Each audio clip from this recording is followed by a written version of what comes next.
Oh, I should stop. Oh my gosh, I'm back. What? Yeah, I'm back. I can't get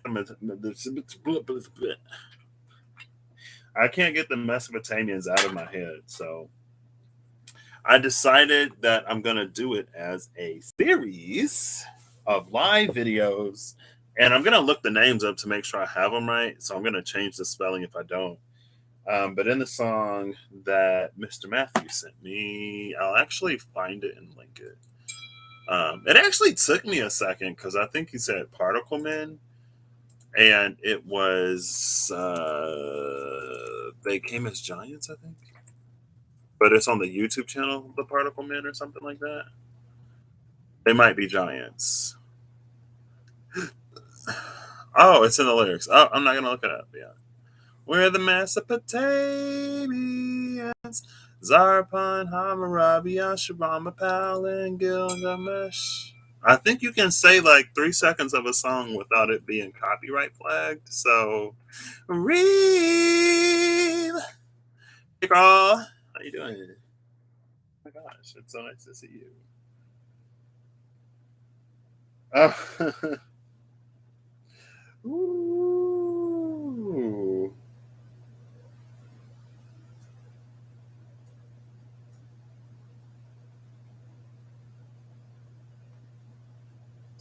We're the Mesopotamians. Zarpan, Hammurabi, Ashurama, Pal, and Gilgamesh. Hey, Holly, how you doing? All right.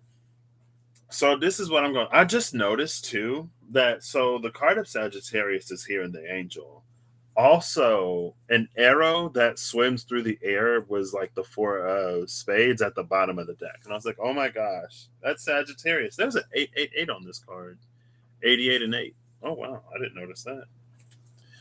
888. Hey Malika. Hi to anyone who sees this that was on the Sag live. So it ended up being a before, after, and in between. And when I do before and after and in between, I don't pay attention to the chat.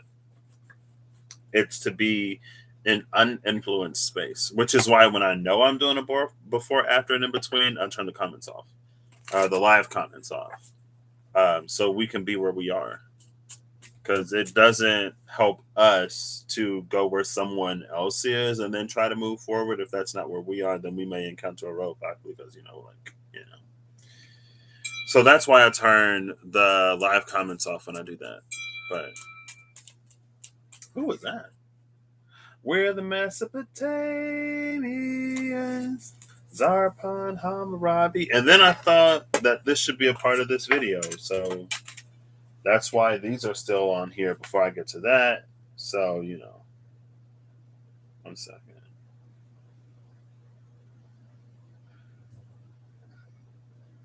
Oh, oh gosh.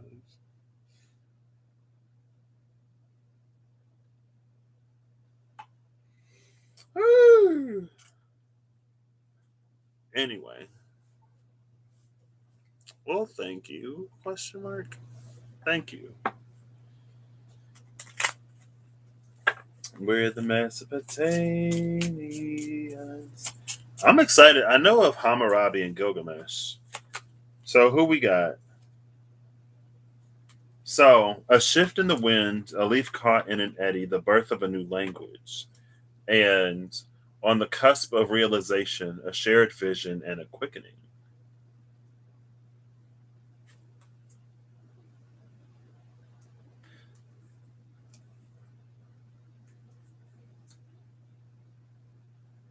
Mm. The six of clubs, the six of clubs, and the three of clubs. So that's a 3-6 setup, but where's the 9? To escape. You was hoping I would get 13. I didn't get 13, but I am doing the Mesopotamians. Hey, Skywaltress. Not a Sag. Well, we all got Sag somewhere in our chart on a house.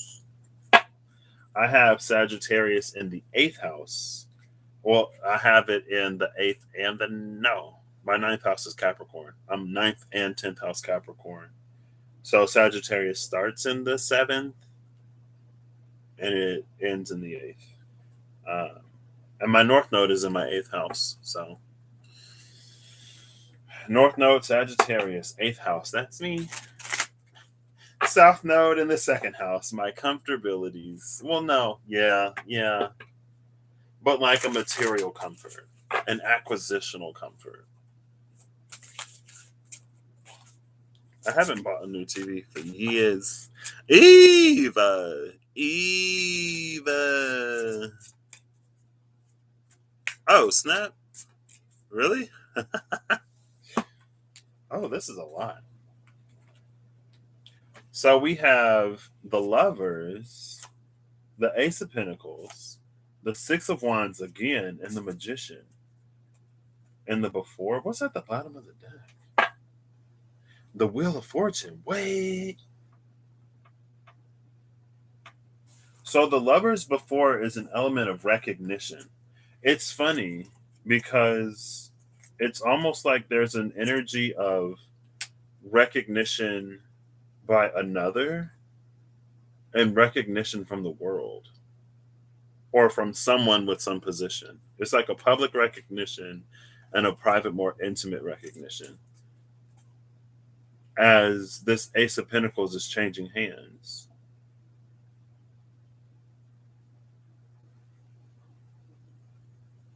And it feels like right now we're being asked to pick up the sword and the wand. It's like the water is more or less okay. The earth is out of your hands anyway. The things we need to focus on are the thoughts and the space of passions. But that goes back to that energy where it's like, your passions are going to lead you somewhere that your heart just won't. And if your heart isn't leading you somewhere, it's probably because of past experiences that weren't that great. So, anyway, you're a couple of minutes behind. Okay.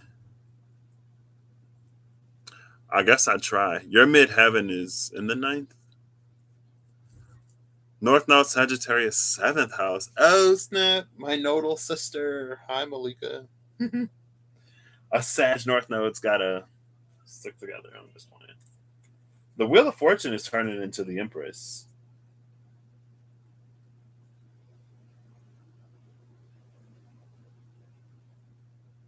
Interesting.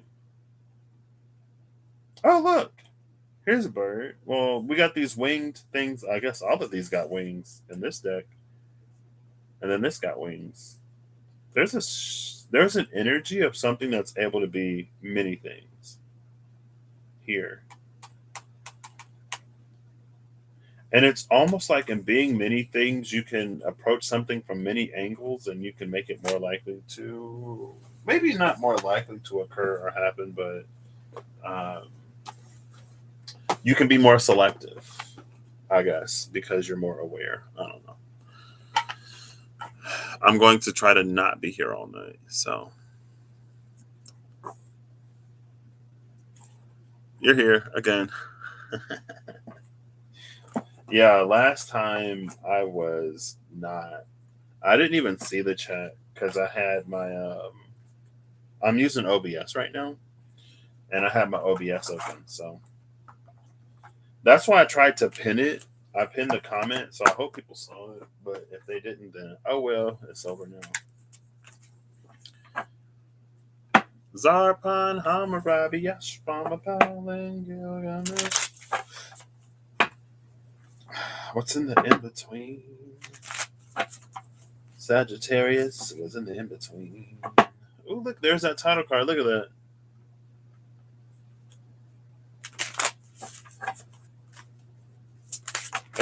Oh, this deck is so chatty today. That was quick. Bottom of the deck is the 10 of coins into the ace of coins. See, there's this thing. This person, these people, this person is in the in between. It's almost like 1 foot in the new space, 1 foot in the old space. This person is encouraging them to move forward, to step out of this, to be fully in the new space, in an entirely new Ace of Pentacles. The energy of the Ace of Pentacles shows up again. But there may be some trepidation because we have the 8 of Swords going into the 9 of Swords. It feels like there's an inability to recognize how things have changed. And because things have changed, outcomes will change. Now, we have the Six of Cups into the Seven of Cups, which is funny because it's almost like there's a lover's energy here. So it's like it's the story of like people who have a crush on each other. Like they were good friends when they were children. When they come of puberty age, they like develop interest in each other, and then they get married and they're just like together forever. Um, and it's also interesting because these shadow puppets, they're doing like shadow puppets, right? You can see it projected back here. So there's something done up here that projects all the way back here. So maybe this is it's like something that someone would need to forgive themselves for, or something that someone is in the process of releasing. It feels like an energy that feels like tainted almost in a way. And then we have the Knight of Swords into the Queen of Swords, and the Knight of Swords just came out for Sagittarius. So, yeah, it sounds real cute. I mean, I've already passed childhood and my teenage years. I'm in my early adult years, so maybe it'll be somebody from. I'm just. I'm kidding. I'm kidding. I kid. I kid. I joke. See, but here's the energy of recognition again. This is an earned space. It's coins. It's pinnacles. It's like you've done the work. Also, the only element we're missing here is fire. Coins, swords, cups, swords.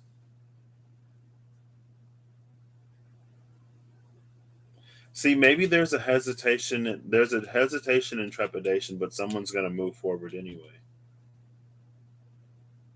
It's the energy where you recognize something as a trauma response, or you recognize it as illusory in nature, but you can't stop yourself from feeling what you feel. But regardless of what you feel, you're going to move forward anyway. Which again, it's that energy where fire moves us forward, where water holds us back. The heart has been hurt, or the heart has attachments that it cannot let go of. That's why the magician is picking up the sword and the wand, because the water, like the cup, is not going to help you move forward in this situation. The cup will be transformed in this new space, I guess. We're the Mesopotamians. No, thank you. I mean, like, it's a thing. It's legitimate. Like, that's also kind of sort of my life right now. It's doing things that I never would have necessarily, number one, I never would have thought possible. Number two, that I never just would have thought that I'd do, period. Some of these things, mind your business. But just like, I don't know, it's like, wow, I never would have thought me here, but here I am. So, we're the Mesopotamians. Zarpan, Hammurabi, Ashurbanipal, and Gilgamesh. Crushes never worked out for me. Crushes never worked out for me either. And I got to the point where, oh, look, the Nine of Wait, the Nine of Cups after has another person there. This is Ganymede. Russell was talking about Ganymede in Aquarius.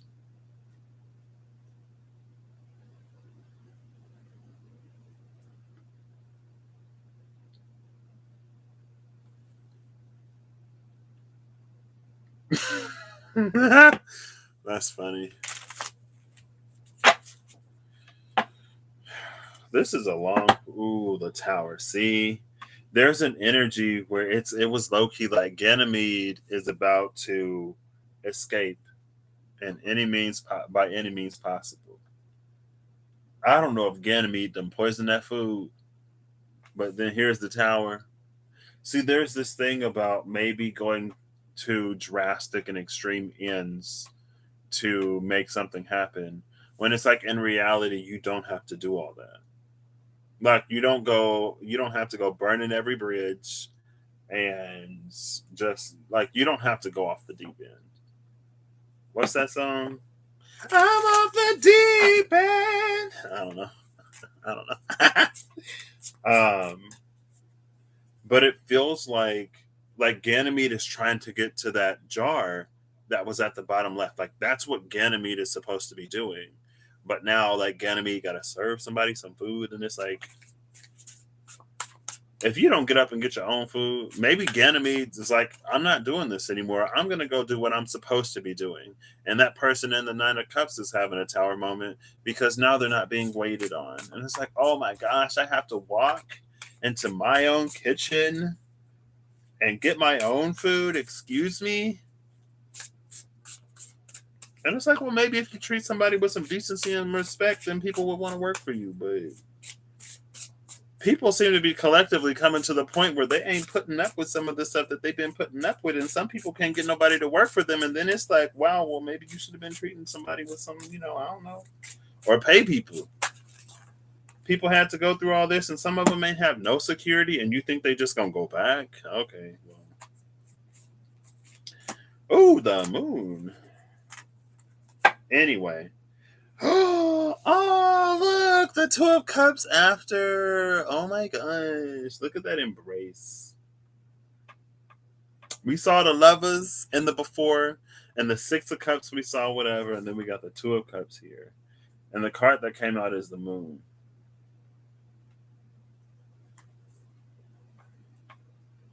This reminds me of the Two of Cups in the Spirit Keeper's Tarot. Abyssus. Hey! Oh, snap. There's Matthew. Hello, Matthew. How are you doing? I'm actually going to. The Mesopotamians is stuck in my head, Matthew.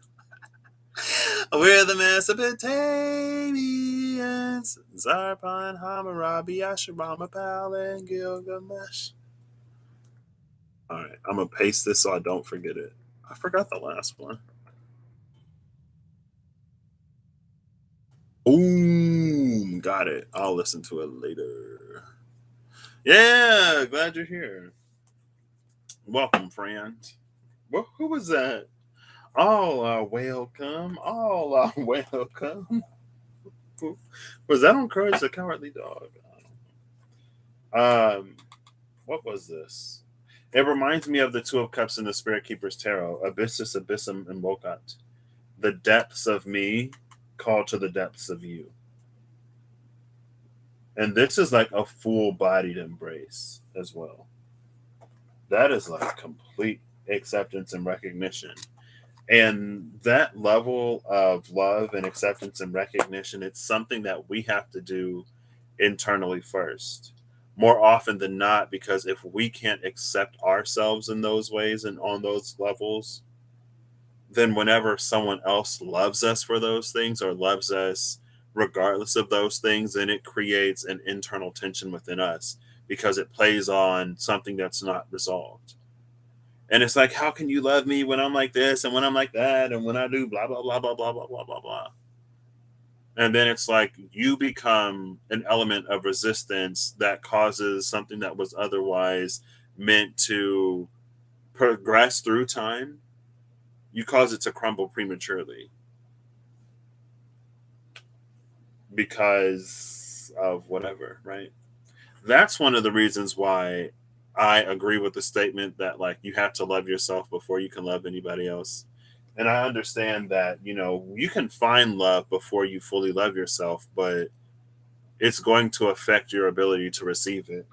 And it may reach a point where it is more toxic or harmful for someone to continuously go through that. Now, you have some people where that's not the case, right? It's all situational. But it's like, what do you want in your experience? Somebody will find you regardless. I don't know. Anyway. Hey, Danielle. Where the Mesopotamians. It's time to get into Zarpan. Zarpan, Hammurabi, Asheram, Gilgamesh. Boom! Let's go. So I got Wikipedia up here right now. Let me make this smaller so I can still see the chat. There we go.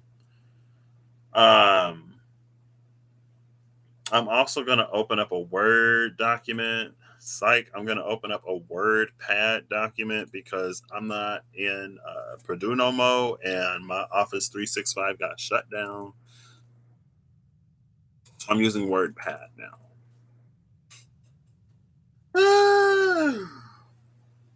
Anyway, so if you saw me do, and most of you probably didn't because I have significantly more subscribers now than I did then. But if you saw me go through the judges, the three judges of the underworld, Iacus, Rhadamanthus, and Minos or Minos, this is essentially going to work the same. Where I'm going to do some light Wikipedia-ing. I'm going to come up with a card meaning, and then I'm going to read it. I actually want to save these, so that's why I'm typing it. Also, I want to remember what the different positions mean because I have a tendency to forget. So you can't see my WordPad document, but you can see this. And I think it was Zarpan, and it does remind me of Zarpanit, but I don't remember who she is. I think she was associated with. Maybe I can look it up. Miss Remy Healings, you still here? Zarpanit. Let's see. Zarpanit. Zarpanit, ancient Mesopotamia. We ain't even going to Zarpan. I'm using OBS right now, Danielle. So in OBS, I have a window capture set up. So that's how you can see this. Primordial beings. Wait, let's see. Zarpanit was the consort of Marduk. Okay. I thought it was Marduk because I remember it being recently, or in the most recent uh, names of gods, Mesopotamian gods and goddesses that I heard of. Ariel, hey, how you doing, girl? The main god of Babylon and goddess of birth. She was already attested as the wife of Marduk before his ascension to the top of the Mesopotamian pantheon, appearing in inscriptions of the Babylonian kings Sumalil and Samsu Aluna. Some researchers regard her simply as one of the prototypical divine wives. Ooh, girl. See, gate 8 is supposed to be not open right now because Marduk is still on his ish. But Zarpani said, forget a Marduk. You know what? I didn't let him do whatever for long enough. If he gonna be in the way, he's gonna be out of the way. It's like I never watched the movie, but I think it's like when the Dora Milaje. I'm not even going. It's that move or be moved energy.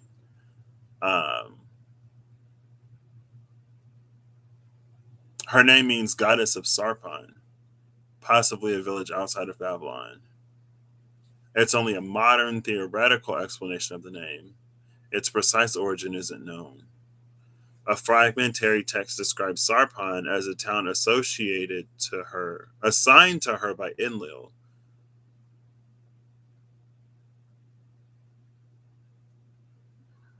which was identified as her father here.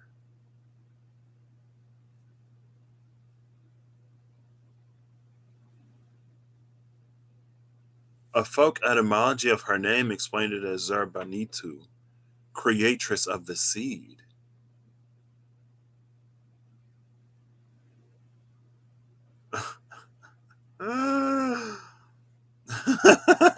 Don't encourage me, Eve. I'm trying to be less sassy. I'm trying to be less sassy.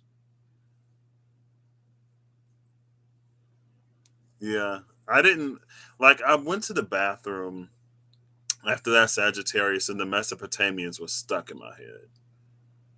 Creatress of the seed is interesting.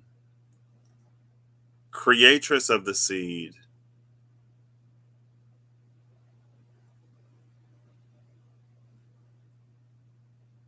Let's look at Zarpon. Uh, that's not gonna help me. Where the Mesopotamians.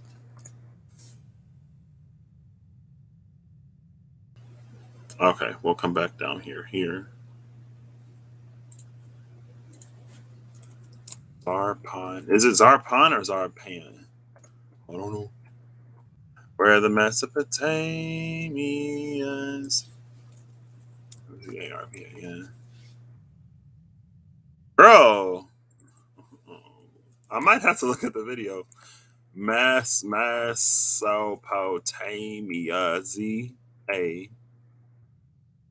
Mesopotamia. Mesopotamia, yeah. Zarpon. I'm gonna have to go to the video. Darn it. It's fine. Let me mute this though, so I don't get no copyright strikes.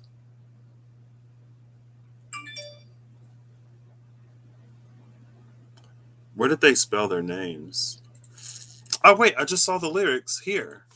Boom. And I was like, no, I don't want to look at the lyrics. I want to struggle to find out how to spell these names. Sargon. It's Sargon. Sargon, Hammurabi, Ashurbanipal, and Gilgamesh. Sargon. Well, let me fix that right now. Sargon sounds a lot more familiar than Zarpon. Oof. I apologize. No disrespect meant to anybody. I can feel myself getting warm. So these are a journey, you know? Until everything comes out. I'm an uncle. My sister just had a baby. One day I'm going to have a baby and you will call her mom. That baby will have a baby and you will have this song to know that I am your grandma. I am your grandma. I am your grandma, mama. I am your grandma. That's a video on YouTube. So, is this the Sargon? Also known as Sargon the Great, probably was the first ruler of the Akkadian Empire, known for his conquest of the Sumerian city states in the 24th to 23rd centuries BC. He is sometimes identified as the first person in recorded history to rule over an empire. So it looks like we're going to some prototypical. I don't think. Hey Siri, define prototypical. Prototypical means denoting the first, original, or typical form of something. Yeah, so we are going to prototypical. We're dealing with the prototypical emperor. Prototypical emperor. Everything is prototypical when you talk about Mesopotamia. So the monkey song. Wait, that is a monkey song? Are you going to be a funkle? I'll be a gunkle. I don't know. Like, so I have two other nephews and a niece on my dad's side, and I don't get to visit too often. And lately, I've been wanting to connect with that side of my family more. So, but she is in Tennessee, I think. So I'll try. But that's something I'll be able to do more now, so that prototypical emperor and Zarpanit is the prototypical wife, and there was that energy of Zarpanit coming to the forefront. So it's also prototypical empress energy. Well, let's just do a prototypical majors. The prototypical, well, was the prototypical magician married the Jewess, or was the prototypical temperance married the Jewess? Because she's a prototypical alchemist. Oh snap! You should ask. He might be. So he was the founder of the Sargonic or Old Akkadian dynasty, which ruled for about a century after his death until the Gutian conquest of Sumer. Don't know who that is. The Sumerian king list makes him the cupbearer to King Ur-Zubaba of Kish. And God Zababa? That's a god, right? Reem, did you go to sleep, girl? Where you at? Where you at, Reem? I'm just gonna do this, and then I think God Zababa, was it Zubaba or Zababa? Zababa, Zababa. Yeah. So he was the tutelary deity of the city of Kish. He was a war god. So Sargon was a cupbearer to Ur-Zababa. So Ur. That's not Urras. Who is Ur? I know Ur is a rune, the wild ox. Wild ox, and then the god of war.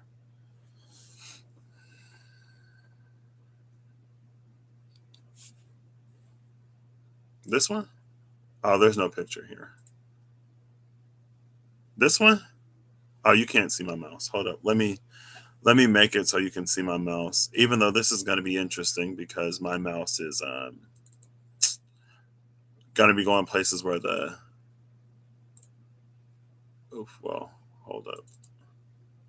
Where the Mesopotamians, Zarpan, Hammurabi, Ashurbanipal, and Gilgamesh. Okay, let's see. Can you see my mouse now? Yeah, you can. Nice. Okay. Oof. That was a mistake. You can only see my mouse when it's on the page. Okay, that's fine. So, is this the picture you're talking about? I mean, that's the only picture here, right? I was going to say it's interesting because, again, oh my gosh. So, in the Nine of Cups after,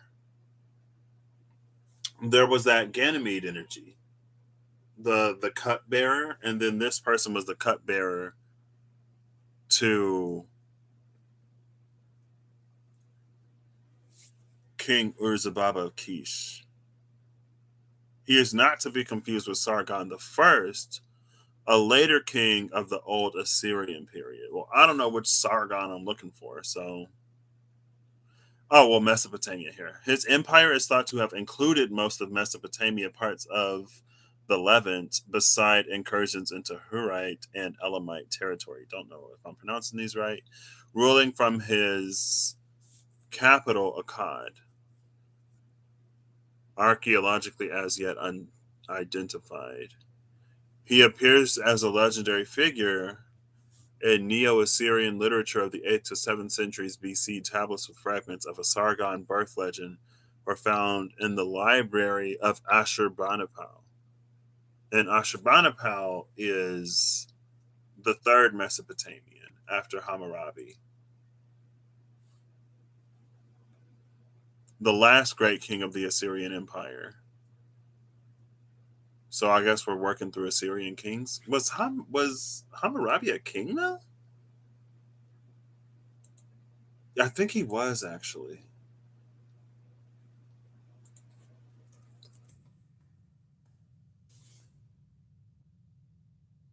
The sixth king of the first Babylonian dynasty of the Amorite tribe. So we're working through kings.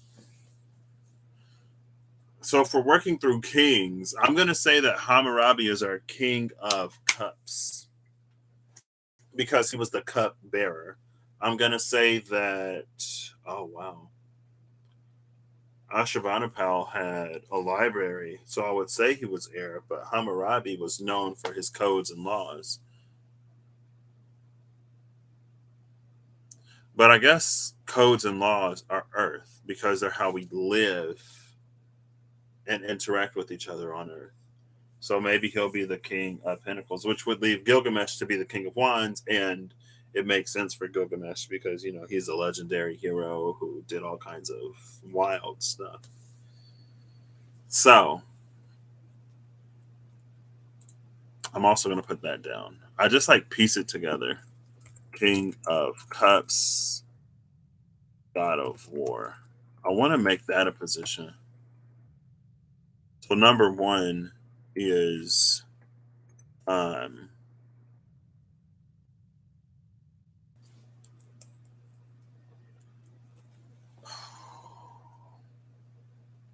it's a connection to a greater energy. And then two is gonna be uh an element of, well, I guess this would be the greater energy, number one, and then two is a connection to it. Even though Ur Zababa wasn't necessarily Zababa, right? So let's keep reading.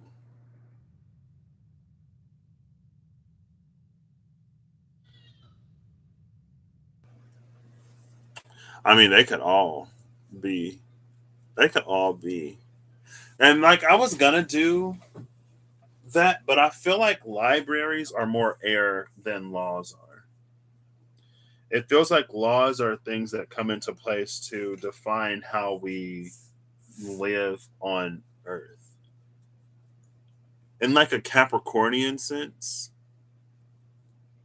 Capricorn can be law to me because it just has that structural sort of energy to it. But we'll see.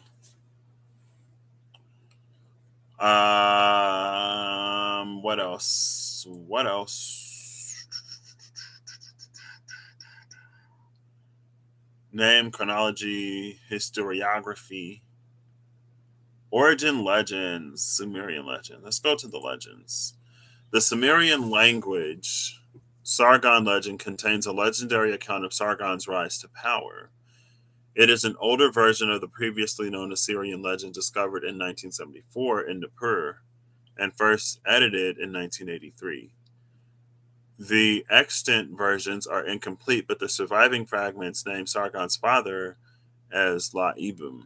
After a lacuna, the text skips to Urzababa, king of Kish, who awakens after a dream, the contents of which are not revealed on the surviving portion of the tablet.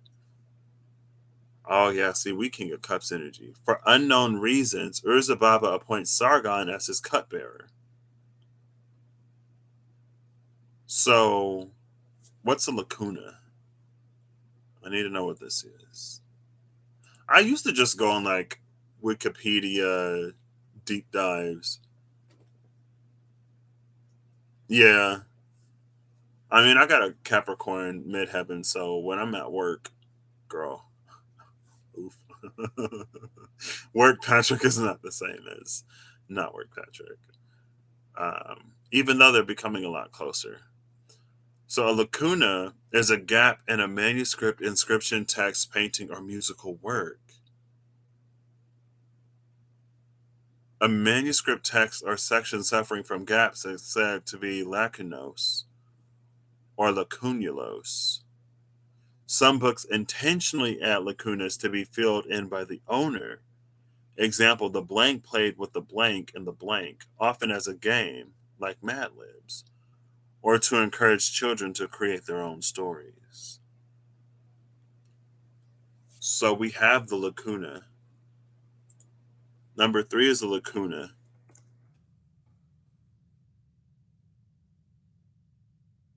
Four is the dream.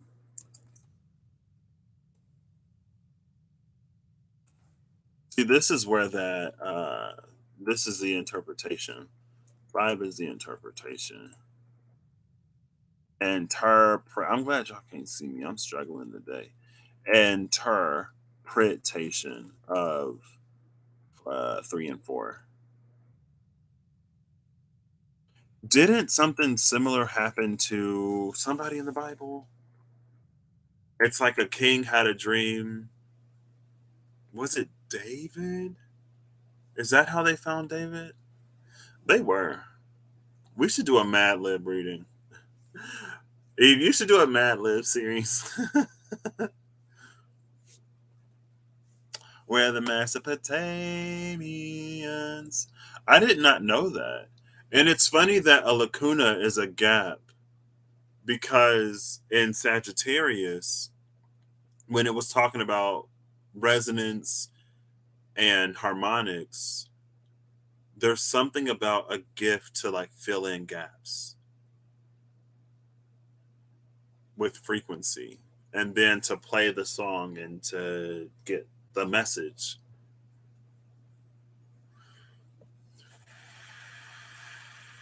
Yeah.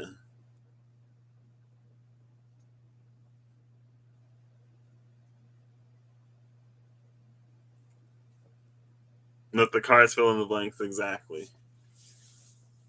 And then it's like everyone gets the same like format and then the cards fill in differently for the different signs.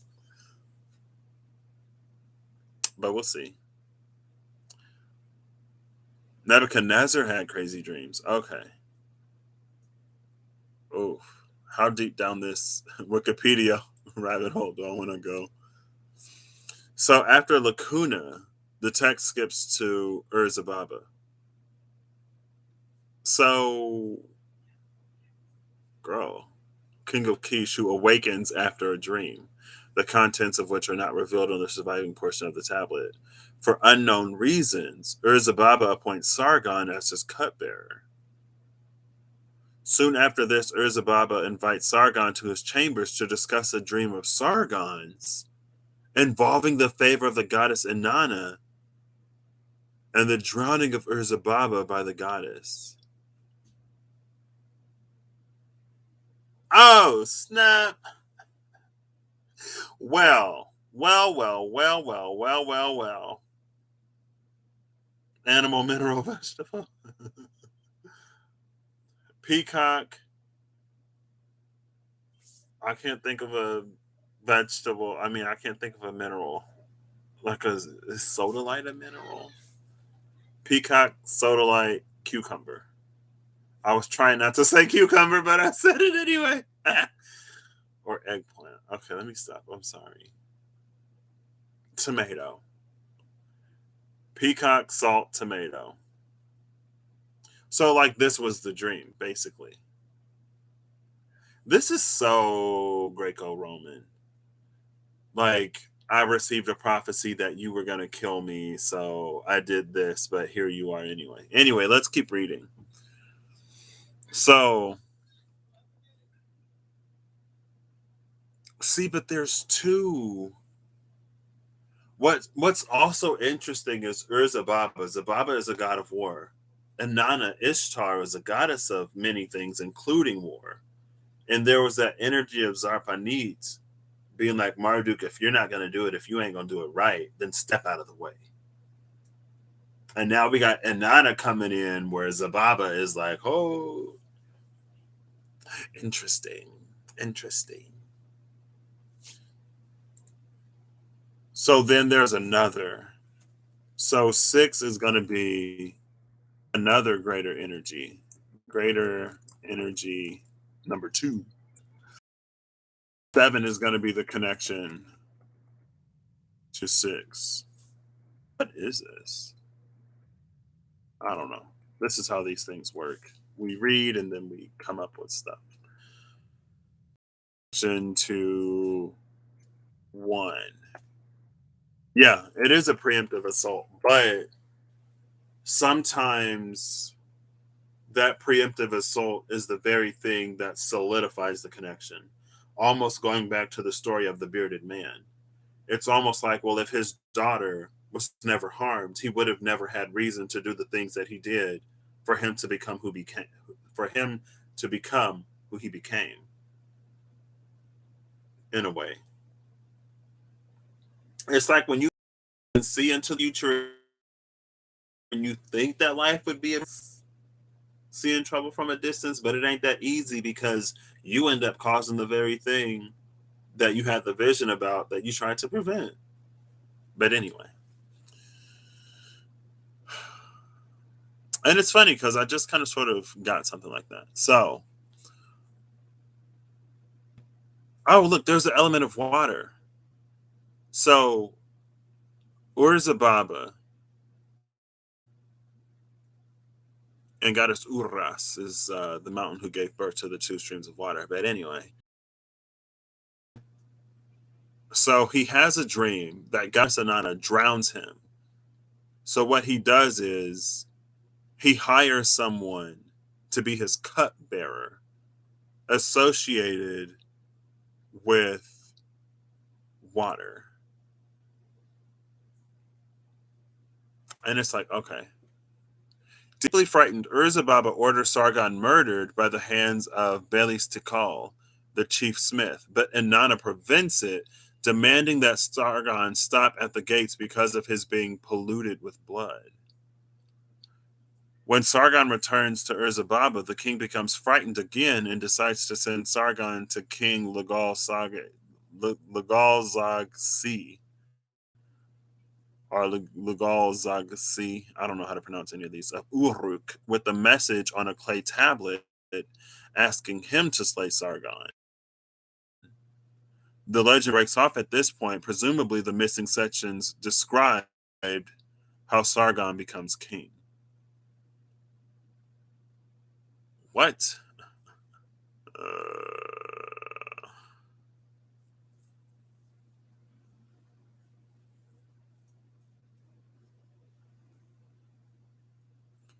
My phone is too, Skywalkers. Hold my beer. I'm like, hold up, wait. So, and then, so number 7 is going to be another place, or number 8 is going to be another place. The other place. And then what? 9 is the Lacuna number 2, and then 10 is the King of Cups. And I'm just going to work with these 10.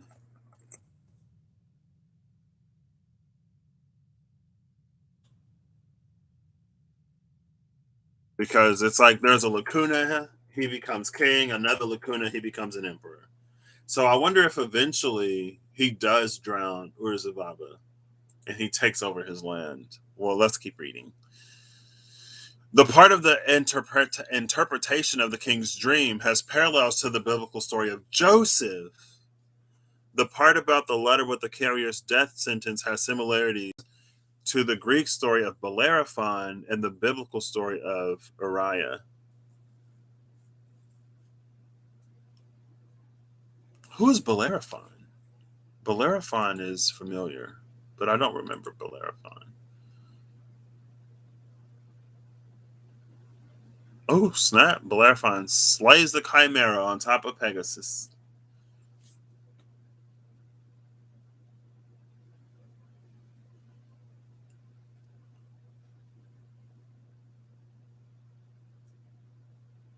Greatest hero and slayer of monsters alongside Cadmus and Perseus before the days of Heracles. His greatest feat was killing the Chimera, a monster that Homer depicted with a lion's head, a goat's body, and a serpent's tail. Her breath came out in terrible blasts of burning flame. He is also known for capturing the winged horse Pegasus with the help of Athena's charmed bridle. I don't know how to pronounce that word. Well, I mean, like a bridal gown, right? And earning the disfavor of the gods after attempting to ride Pegasus to Mount Olympus to join them. Oh, so then there's the is the prize? So number 11. Wait, what was the 10th one? I said 9 is going to be one thing, and so 8 is the other place. 9 is the Lacuna. 10 is the King of Cups. The King of Cups. So this is the prototypal King of Cups energy. It's the prototypical Emperor being some kind of merging between these four kings. So 11 is a warning.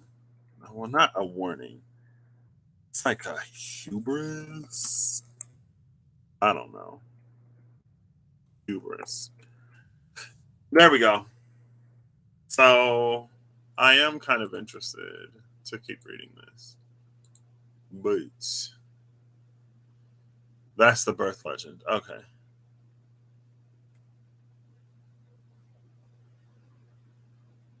The illegitimate son of a priestess.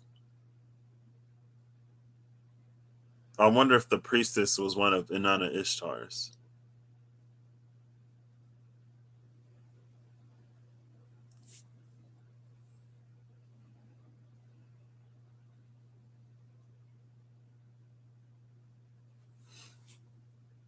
Is this Moses? Isn't that the birth story of Moses? No, well, I think they was being. I remember the little cartoon animated story of Moses and how he was in the basket and sent down the river. While I was a gardener, Ishtar granted me her love, and for 4 and years I exercised kingship. Okay, my mother was a high priestess. My father I knew not. The brothers of my father loved the hills. My city is Azuparanu, which is situated on the banks of the Euphrates. My high priestess mother conceived me. In secret, she bore me. She set me in a basket of rushes with bitumen. She sealed my lid. She cast me into the river, which rose over me. The river bore me up and carried me to Aki, the drawer of water. Aki, the drawer of water, took me as his son and reared me. Aki, the drawer of water, appointed me as his gardener. While I was a gardener, Ishtar granted me her love, and for 4 lacuna years I exercised kingship. So water was always a part of his story.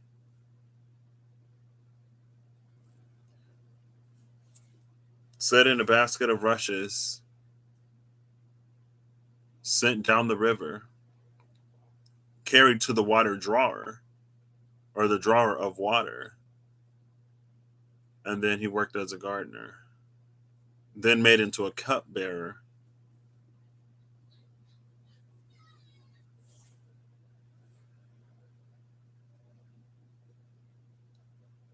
Yeah, see, Moses. I knew it was Moses. Oh, who was that? Ishtar? Oh, she's like, hello. I'm like, what's up, girl? For the biblical Nimrod.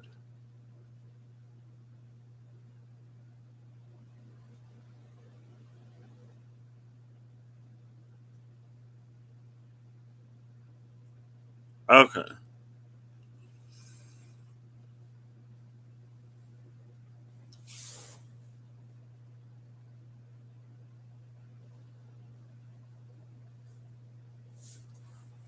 All right. So I'm gonna timestamp this now. Oh, it's been an hour. It's been an hour. I still need to eat.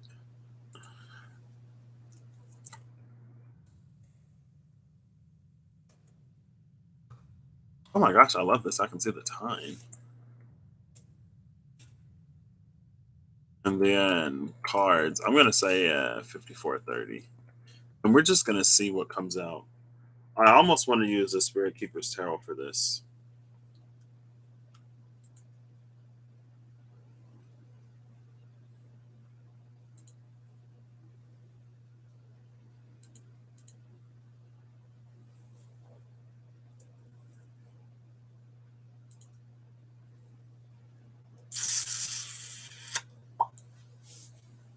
I've had Discord for like a solid year and a half, question mark. Discord, OBS.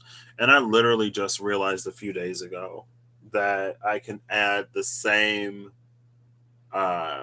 thing to multiple scenes so that when I switch between the scenes, the camera doesn't like go black. I was like, what? Add something that already exists instead of creating it new. It's like reinventing the wheel every time.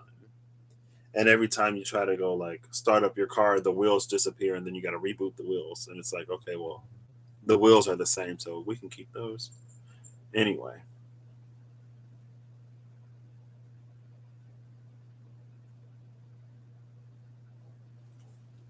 I'm trying to look at these. Moses' mom was a pharaoh's daughter. What? What?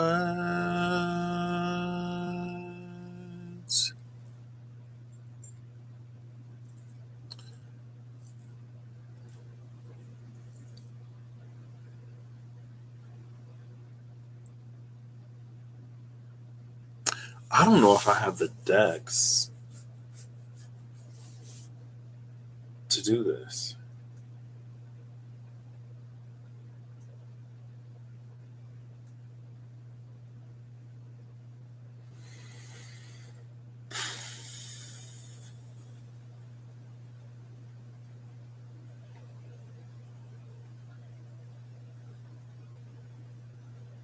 I'm trying to think of what I would want to use.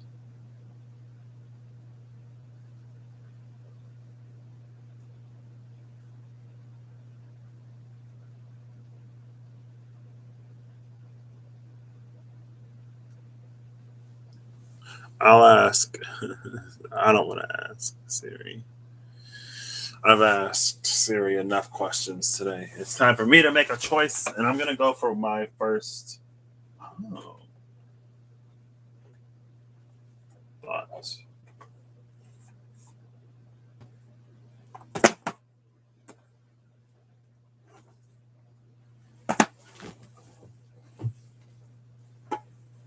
I was going to go for the Spirit Keepers.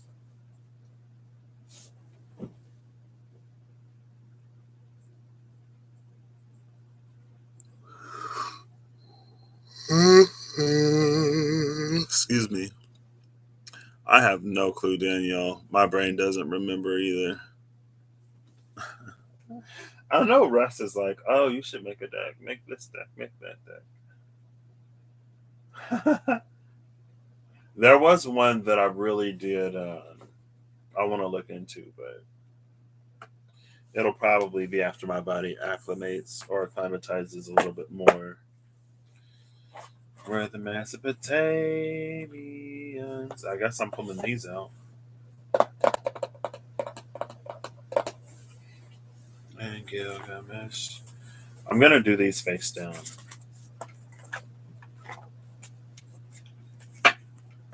So I'm gonna look at positions 1 and 6, the greater energies. Well, there's the whale. There's the whale when we're talking about water and the octopus. More water. Ooh. Or Zababa. It's like water war.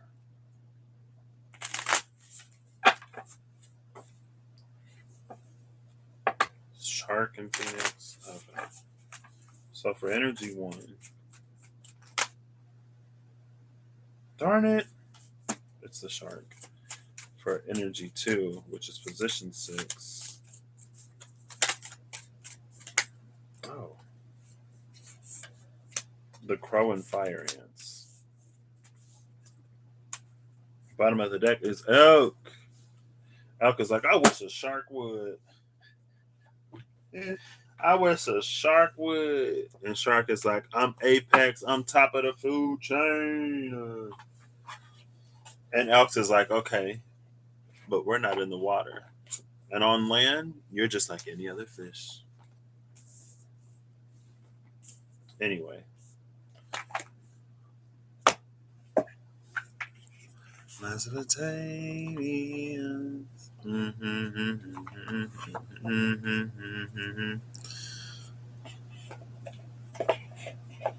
Oh, snap. Oh, see, yeah. So that is the, well, not exactly, but yeah, there were quite a few. I think Perseus had the same story. His father received a prophecy that his daughter's child would kill him. And so he locked his daughter away in a tower.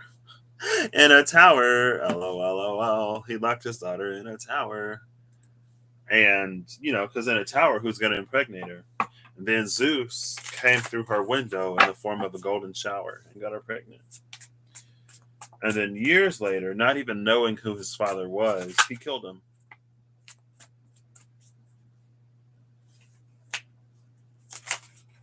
Oh, gosh. Somebody said F around and find out. So this is 1 in 6. And I'm done with this. Now I'm going to use the animal spirit, the tarot. Yup. That's what they say in the myths, Danielle. It's Matthew's Mesopotamia song. It's stuck in my head. Mesopotamia. Sargon. Oh, look. Oh, yeah, she came out before. Sargon, Hammurabi, Ashurbanipal, and Gilgamesh. So, number 2. I feel like for number 4, I should use the Mystical Dream Tarot. I think both of these have a lacuna. No, these are a connection. Okay. So I'm going to give this 3 more, and then I'm going to pull top, bottom, middle.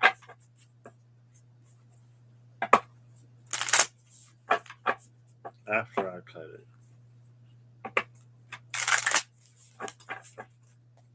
3 is the number today. Actually, we're going to do that. And then we're going to do this. Zarpan, Hammurabi, Ashurbanipal, and Gilgamesh. Mesopotamia. Oops, me. Oh, look, there's that Daughter of Pentacles again in the moon. Zarpan, Hammurabi, Ashurbanipal, and Gilgamesh. No problem, Daniel.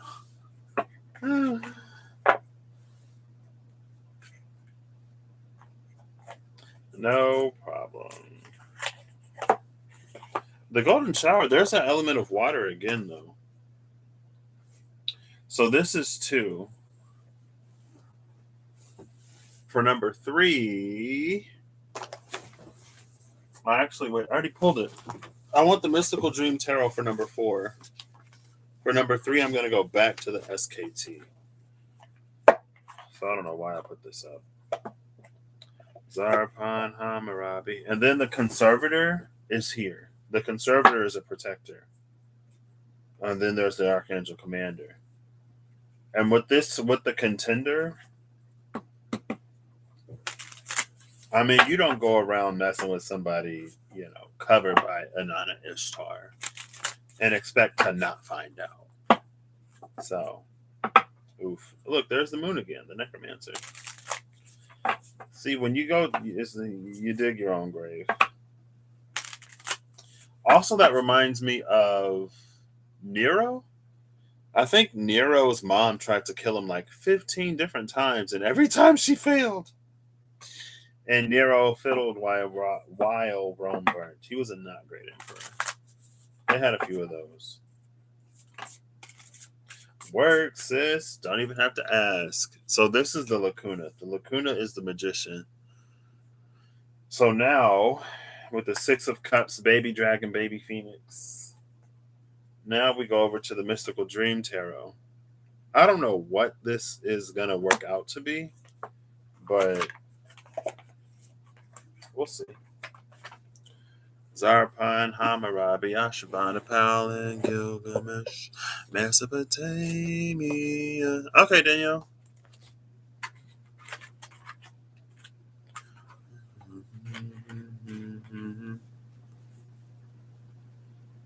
Has been said that Holy Grail is one and the same of his story. Wait, whose story? Moses's?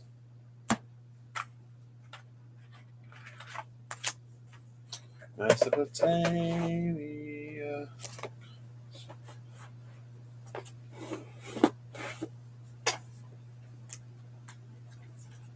I'm going to do top, middle, and bottom of this as well.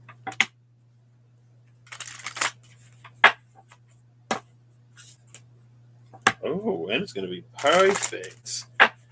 Perfect. I'll give it 3. I'm going to not get any jumpers.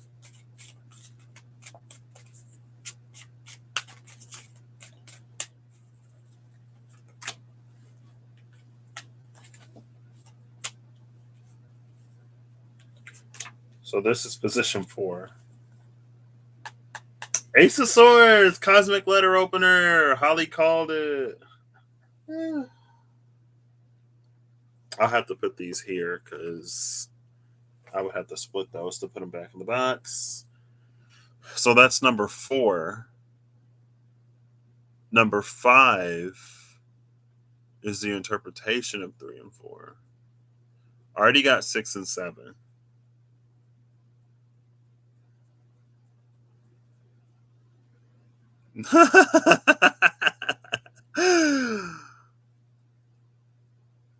Oh, gotcha.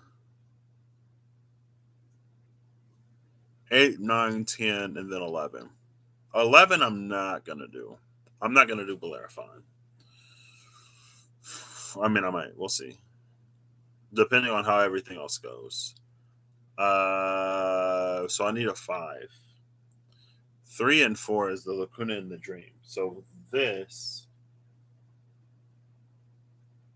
I'm going to use the Tarot Apocalypses. No, I'm going to use the vice versa Tarot.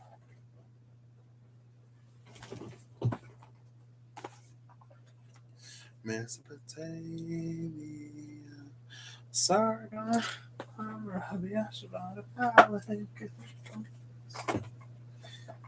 oh, there's that Knight of Swords. Use your sword.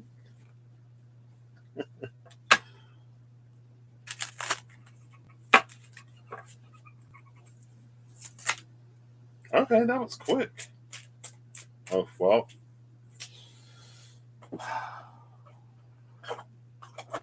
Seven of Swords said, haha, nice try.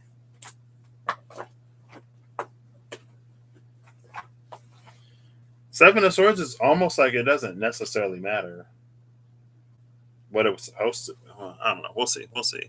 I keep saying Seven of Swords, and it's a Seven of Cups. So, so that's 5. And then 6 and 7 is here. 8 is the other place. 9 is Lacuna number 2. 10 is the King of Cups. Lacuna number 1 was the Spirit Keeper's Tarot.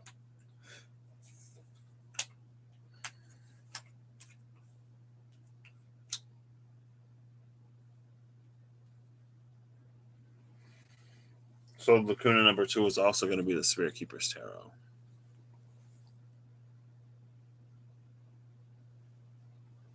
I feel like I need a deck with a different feel or a different theme.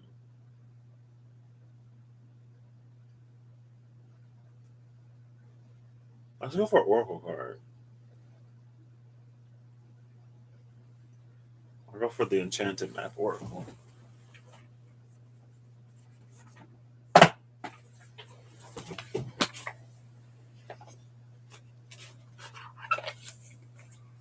Mesopotamia, Sargon, Hammer.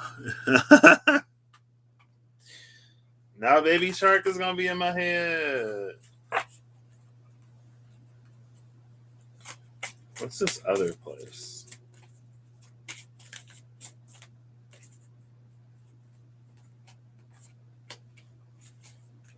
Mesopotamia, Sargon, Hammurabi, Ashbanapal, and Gilgamesh.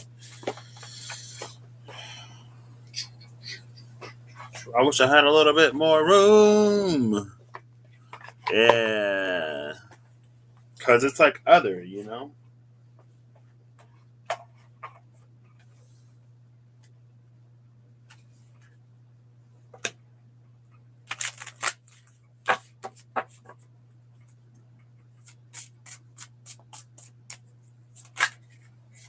Oof, well.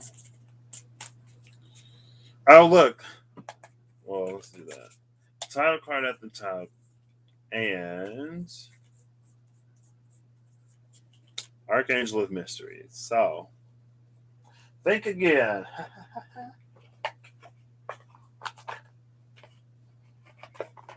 I love getting a mystery card for the space of a mystery. And then number 10 is the King of Cups. And I want to go to the Osho Zen Tarot for this one. Oof, I did not mean to throw it like that. I'm going to have to put all of these back. It's fine. Ooh, transformation, though. So this is one.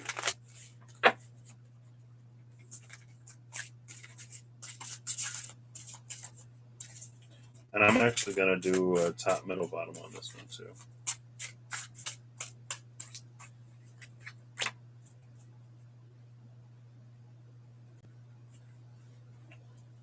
Middle, bottom.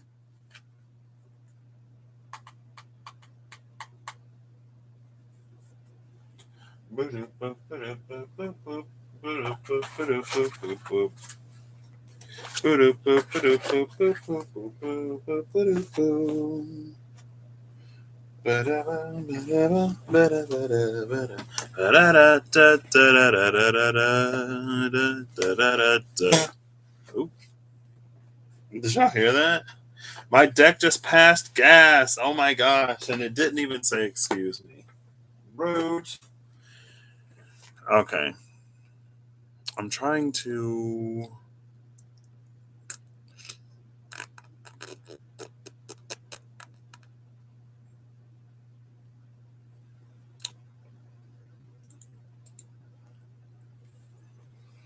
Ooh!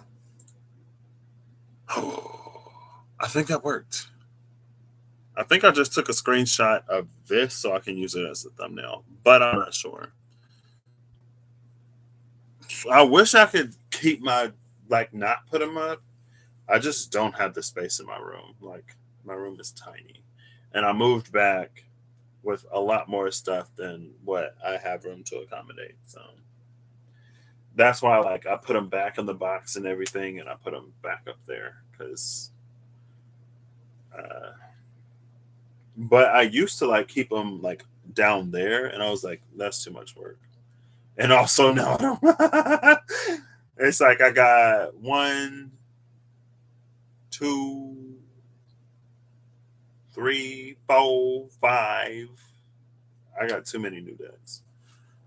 Thank you again for those who have blessed me with a new deck or with donations. They helped more than more than you know when I was in that period of transition. Well, before I was where I am now. Very much so. And they were timely, very timely. So thank you. So,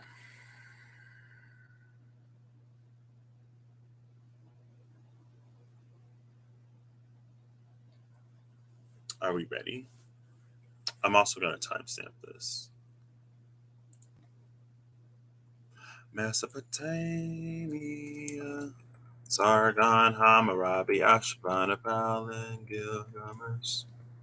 Okay, I'm going to try to stop so it's not haunting me in my sleep tonight. Yeah! I'm looking forward to it, Eve. I will be ordering it very soon, though, myself. So, regardless, but I'm still looking forward to it. So, let me pull up my everything again so I remember what this stuff is. So, we have these two energies up here. One of them is a shark, the other one is the crow and the fire ant. This is an energy. There's an energy here that is interested in, like, it's a dominating self-preservational like energy. It wants to retain its status at the top. And so it seeks to eliminate any and all threats, even those that have not yet become one. And so it receives the vision, the dream of someone like usurping it. Well, we don't know what the dream is, but we know that because of Urzababa's actions, he knows that Sargon, it's like I've been singing it this whole time and I can't remember, that Sargon has an association to Anana Ishtar. Had a dream that Ishtar or Anana Ishtar drowned him, knew that Sargon was connected to Anana Ishtar. We know from his birth that his mother was a high priestess. I'm assuming she was a high priestess of Anana Ishtar. Then he goes to Aki, who is a drawer of water. And while gardening for Aki, he is encountered by Anana Ishtar. I think it was Anana, though.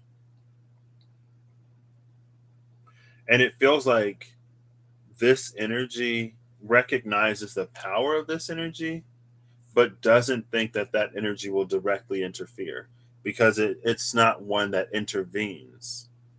And so it thinks that, it can eliminate the threat before it becomes a threat. Now, our person's connection to this energy is that, again, it feels like it's something that hasn't yet ripened and something that hasn't yet matured. So it feels like this energy thinks that it's slim pickings, which is why I was like, this energy is going to F around and find out, because this one is coming out with the Five of Wands, the contender. But it feels like the connection here is that this crow fire ant energy fights on behalf of the individual. So it's like Sargon never has to do anything, and Anna Ishtar is the one that does everything. And as Urzababa does more and more and more and more and more to try to wipe him out, he sets himself up as he makes himself, he takes himself to the top of Goddess Anana Ishtar's priority list. And it's like it eventually reaches a point where it's like, I could save myself the trouble of protecting him by eliminating the threat. And you've become the threat. So congratulations. Now I'm going to drown you. Wasn't even thinking about you. You weren't even on my radar, is what that energy is saying, right? It makes itself a problem. And that's why I like this, like, Daughter of Pentacles, Page of Pentacles energy with the moon. So that's these two. Now moving down into the lacuna, it's the Magus. As above, so below. It's Mercury. All of the elements are here. And it feels like Lacuna 1. What was after Lacuna 1? So after Lacuna 1, we know that the king has a dream. This is the creation of Sargon, or like the birth of Sargon. That's what this feels like. How Sargon like became Sargon before he was invited to be the cupbearer of Urzababa. So that's like his origin story, or that's where it feels like it's coming in. The magician holds the fact that his mother was a high priestess, and so his mother probably saw and knew the timing of like which river to take him to, and like how that he would find Aki, the drawer of water. And it's funny that it's like she sent him floating down the river, and it's like Aki is like drawing the water, like pulling Sargon to him in some way.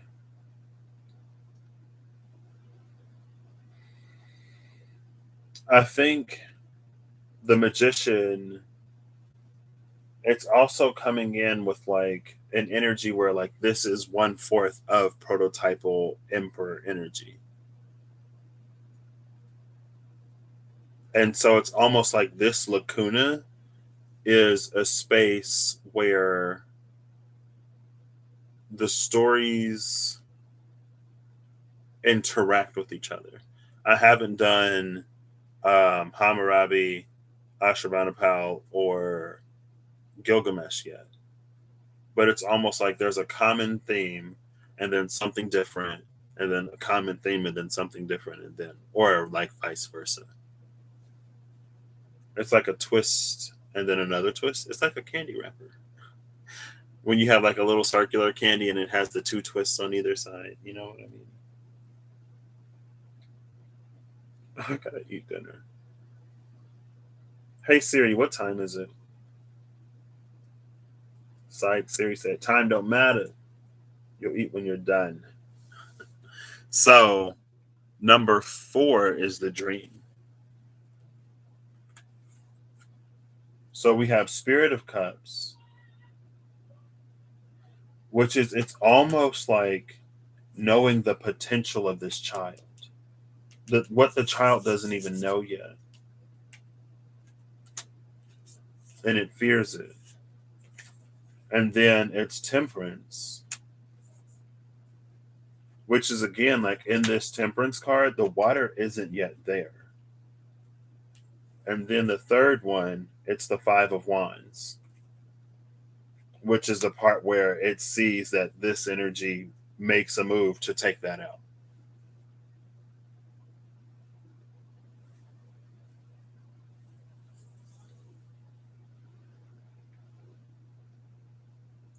It also feels like this part of the dream comes later.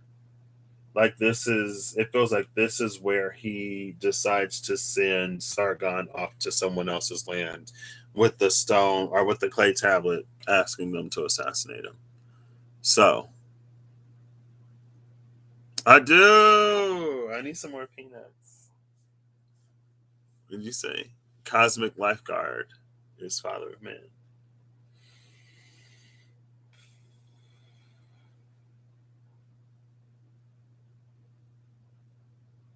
Or I feel like it's moving this way because they're sailing that way. She's looking that way. So the dream was the arrival. And again, it's like it's in the story. The dream was the arrival of goddess Inanna Ishtar in some way that affects this person. It's like it's in a combative way.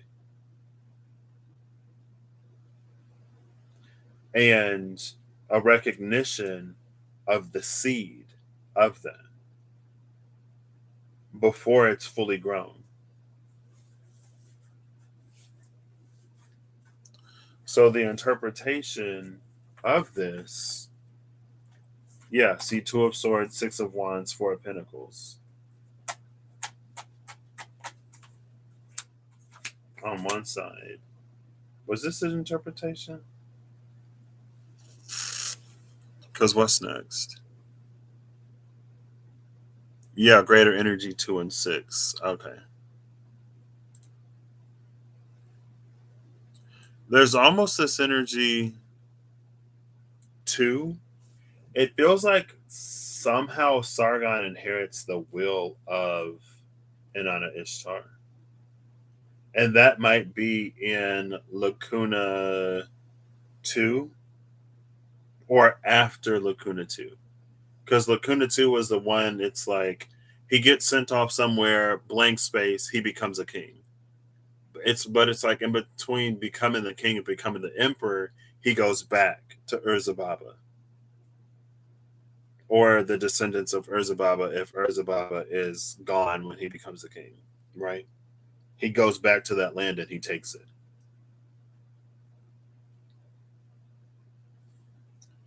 And it would be interesting if he had some kind of association with some kind of association with Anana Ishtar, where like he built temples to her or something like that.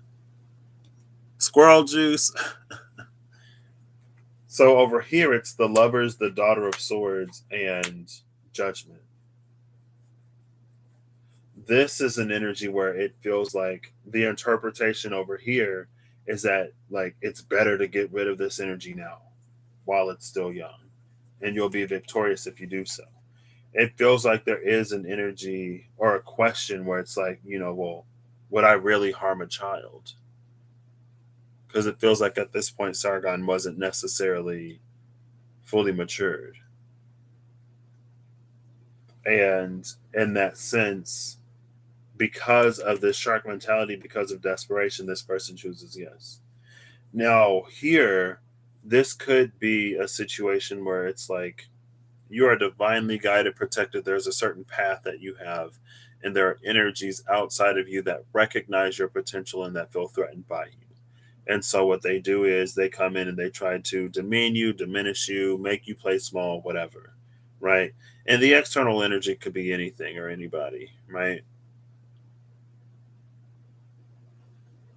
And again, it's like it's the path that you don't yet know, but it's almost like it's because of the interference of these things that you actually come into it.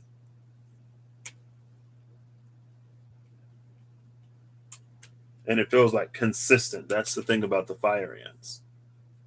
And maybe that's another thing about the fire ants. And with the crow, it feels like the crow is trying to get you to see something that you don't want to see. Or like it's something that you don't want to believe, but it's almost like it happens so much, then it's like you can't ignore it anymore. And then it's like, okay, well, now I'm going to have to do something.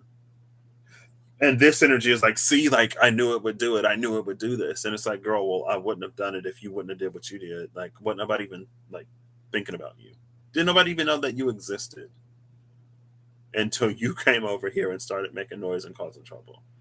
Now I gotta take care of you. Or now you gotta have spirit do it.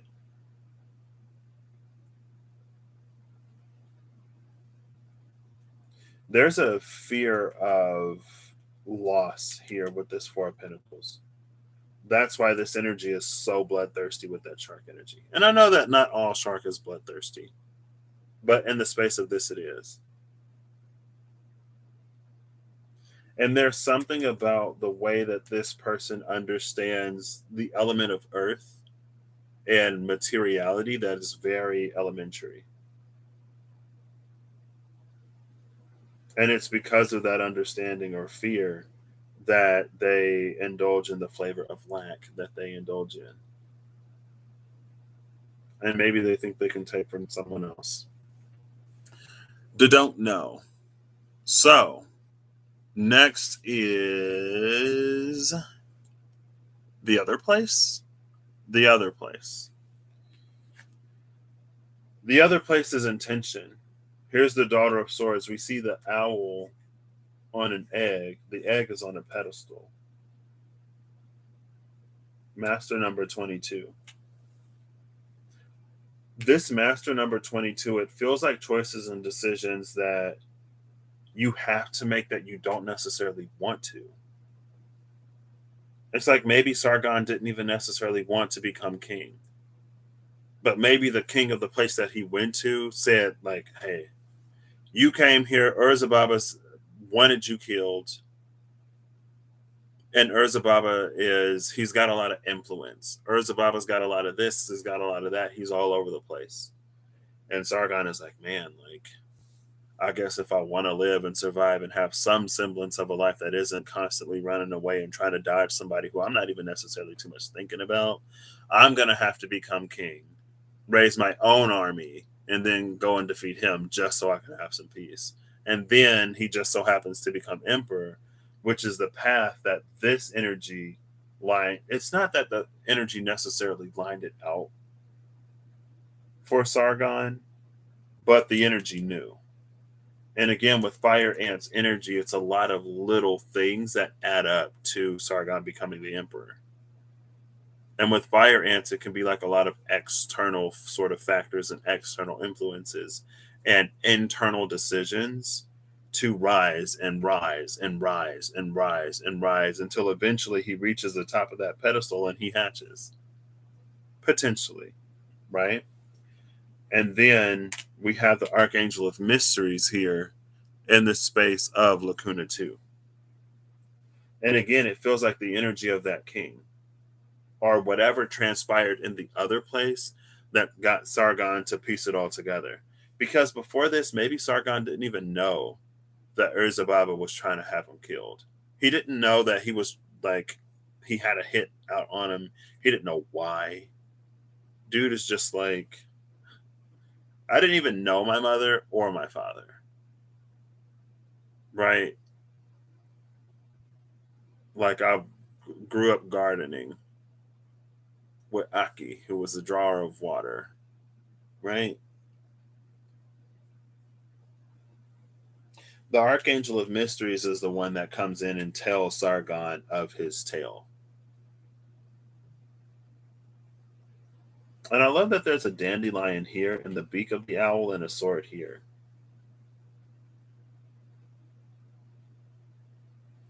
And there's almost an energy. I don't know if this is separate or not, but there's an energy where the owl is like, well, I can sow your seeds further. Like, you can let them go on the wind and they can go wherever the wind carries them. But I can also carry it on the wind and have the wind disperse it even more. So there's like a doubling of the element of wind here in some way. I don't know. Or I don't know what that means. So then, number 10, the King of Cups energy, becomes the creator, the master in traveling.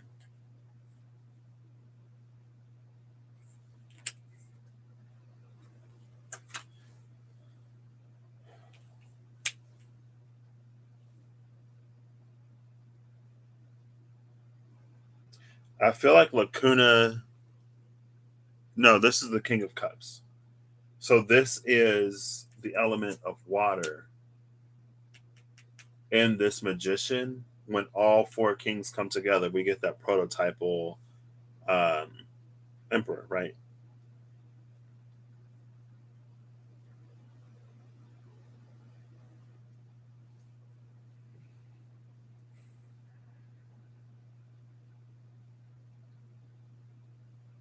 This creator feels like this energy that's watching and protecting. So in this story, it's probably Inanna Ishtar, right? The master in traveling, it's along his journey, he reaches this element of mastery. And it feels like him pulling on internal reserves. And again, it feels like through a series of like having to make choices and decisions that he didn't want to make, that he becomes what he became, the first emperor in recorded history. It's like no one wants to go through challenges or difficulties or hardships. No one wants to go through setbacks, but it's in the conscious decisions to overcome them over and over and over again that we grow and that we evolve and that we become.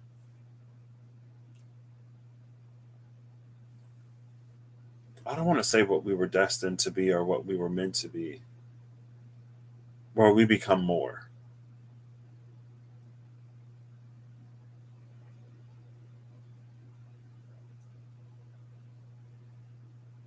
And that's interesting because it almost reminds me of the Eight of Cups into the Nine of Cups. Because the Eight of Cups is a card of movement. The Eight of Wands is also a card of movement. But in the Eight of Wands, it's like the person, more or less, it feels like the person is stationary, but things are rapidly moving outside of the person. And it's the handling of those things, it's dealing with those things that leads this person to a space of mastery. And it feels like there's an energy here that doesn't want to be what it experienced. And it's almost like Sargon is like, well, if I do become king, I'm not going to be, I'm not going to be the kind of king that Zarbaba was. And if I ever feel whatever, like I would never harm a child, regardless.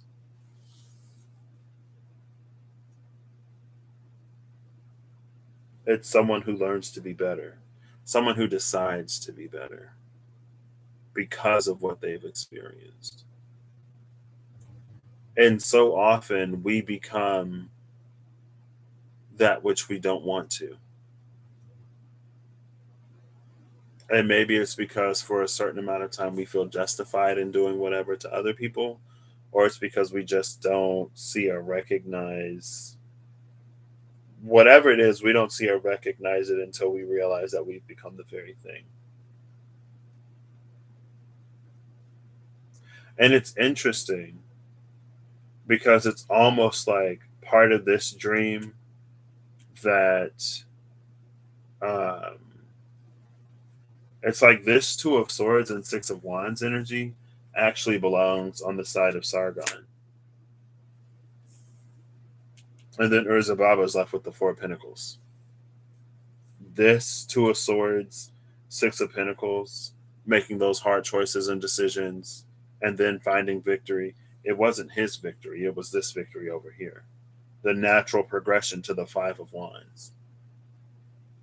And it's almost like, well, in what world did you think that compromising your integrity and your morals would actually get you the thing that you wanted?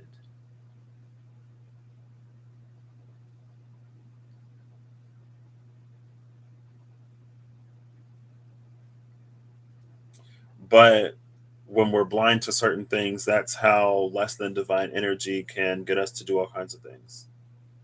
It plays off of the ego, it plays off of selfishness and blindness and fear and worry and panic and stuff like that. That's why the Seven of Cups is here. The Seven of Cups that I didn't even read. Seven of Cups, you held a space. I don't remember what your space was. The Seven of Cups was the interpretation of the lacuna in the dream. These two, what were these? Oh, this was the connection to one.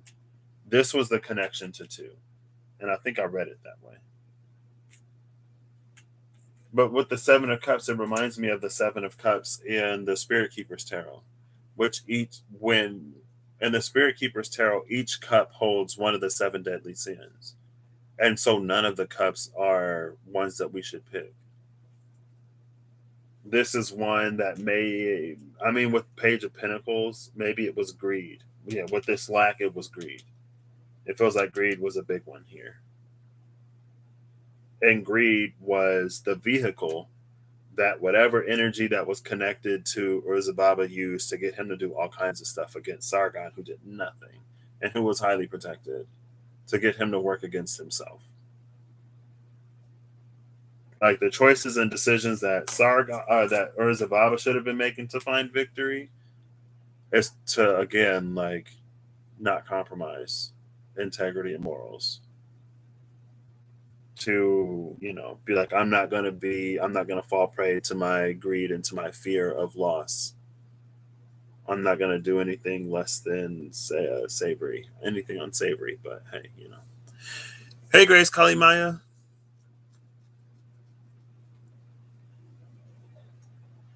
So yeah, it's just like you keep doing you and keep rising, and you don't have to compromise to get what you want. You do have to grow though. So that one is quite inescapable because this egg has not yet hatched. It feels like this is our greater potential. And it feels like this dandelion puff, it's like all of the seeds are going to sprout, and we're going to follow the seeds back to this egg by becoming more and more and more and more and more until the point where we hatch as this completely new whatever. So that's what I got. I gotta go. I gotta eat. I will talk to you all later. This was interesting. Sometimes I do these and I'm like, who wait, is this gonna be? Like when I did the three judges, Iacus, Radamanthos, and Minos, I was like, but we're just gonna go with it and maybe we'll get somewhere. Excuse me. But again, I think I hope you all have a good whatever whenever you see this. I hope you're acting in alignment to make all that you wish to experience your reality, and I hope that whatever you need, you find. There's an energy here that it feels like it can get you to sacrifice birthright. Right? I think Holly said it. Your birthright cannot be stolen. It can't be taken. It can only be forfeited and not claimed. And so it's an energy that will try to get you to forfeit it or to not claim it. And whenever it comes to like, oh gosh, whenever it comes to things like spiritual warfare, or whenever it comes to like some variations of like psychic attacks and things, it's like you can't be reached if there's nothing for that energy to latch onto. Right? Going back to the seven deadly sins with the seven of cups energy. If you don't like lack in any of those areas, there's nothing for those energies to attach themselves to through you or to and to get to you.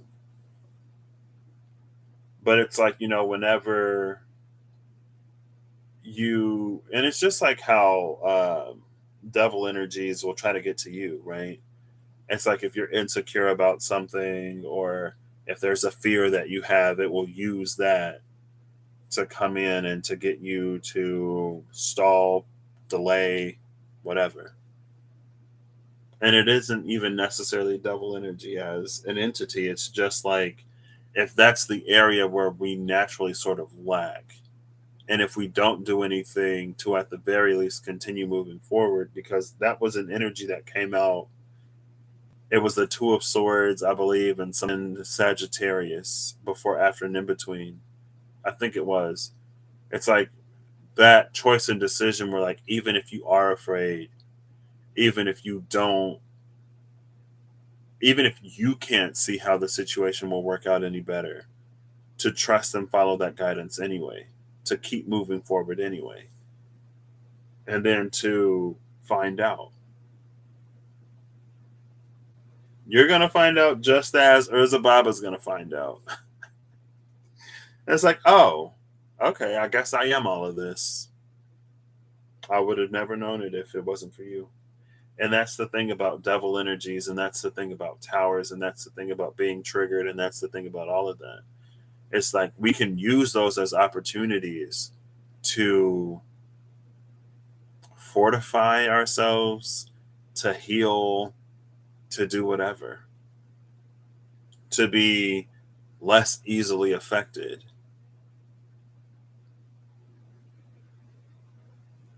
But yeah, to make ourselves invulnerable, to be invulnerable but not lack vulnerability. There you go.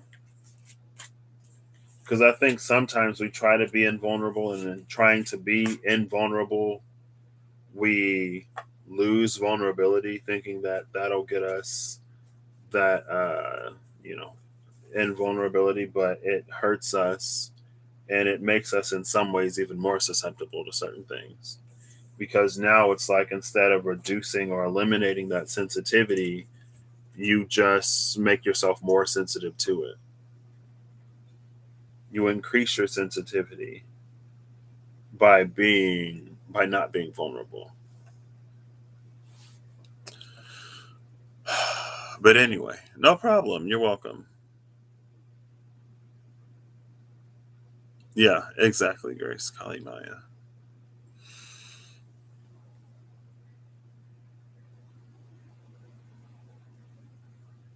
Mesopotamians, Sargon.